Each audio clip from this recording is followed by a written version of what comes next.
and not a game.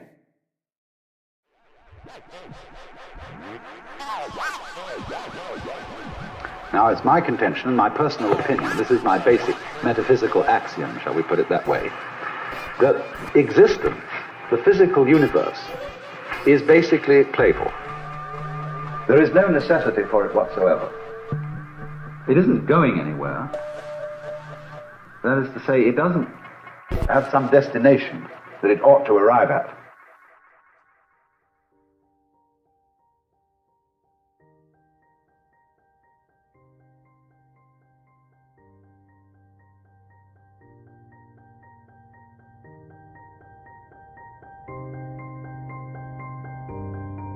But it is best understood by analogy with music.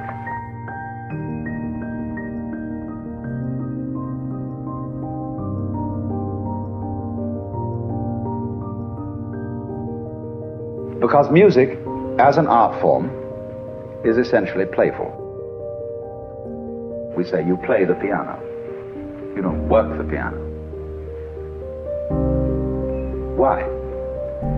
Music differs from, say, travel.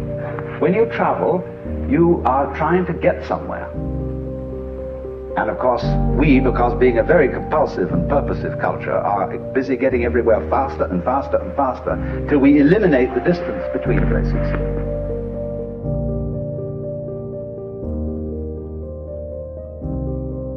And what happens as a result of that is that the two ends of your journey become the same place. So you eliminate the distance and you eliminate the journey. Because the fun of the journey is to travel.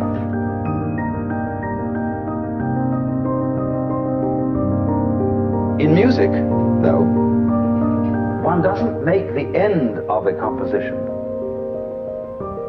the point of the composition. If that was so, the best conductors would be those who played fastest.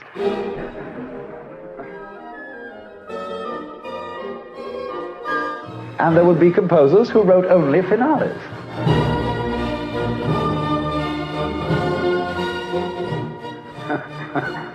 People go to a concert just to hear one crashing chord, because that's the end. Say, when dancing, you don't aim at a particular spot in the room. That's where you should arrive. The whole point of the dancing is the dance.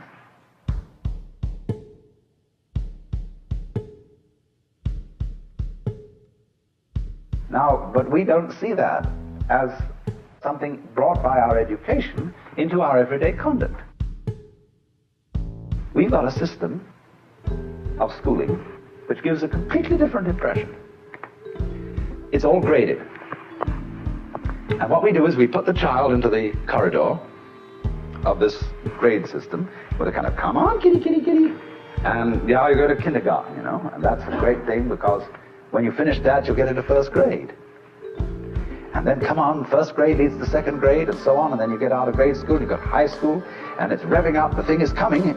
Then you're going to go to college, and by Jove, then you get into graduate school, and when you're through with graduate school, you go out to join the world.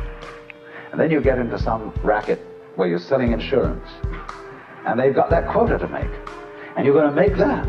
And all the time, the thing is coming. It's coming, it's coming, that great thing, the success you're working for.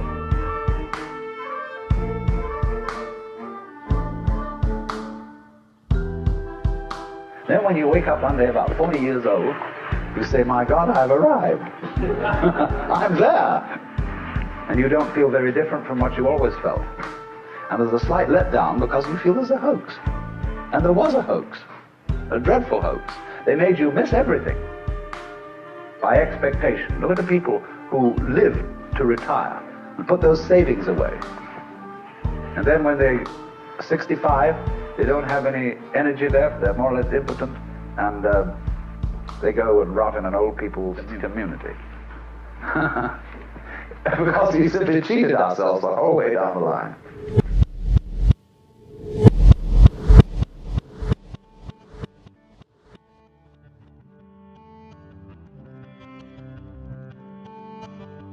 We thought of life by analogy with a journey, with a pilgrimage, which had a serious purpose at the end, and the thing was to get to that end, success or whatever it is, or maybe heaven after you're dead. But we missed the point the whole way along. It was a musical thing, and you were supposed to sing or to dance while the music was being played.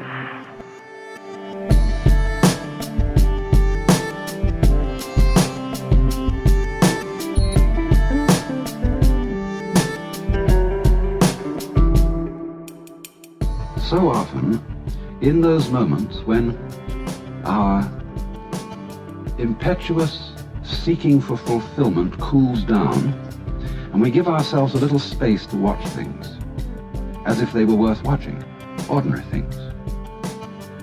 And in those moments when our inner turmoil has really quietened, we find significance in things that we wouldn't expect to find significant at all.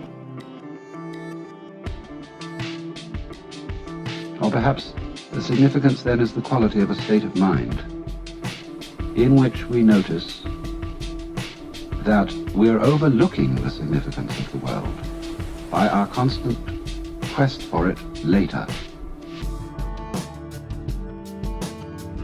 That in those moments, the significance of the world seems to be the world, seems to be what is going on now. It is this participation in the essential, glorious nonsense that is at the heart of the world, that isn't going anywhere, that is a dance.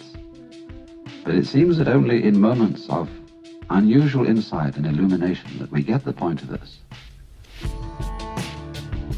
and find that thus the true meaning of life is no meaning, that its purpose is no purpose, and that its sense is nonsense.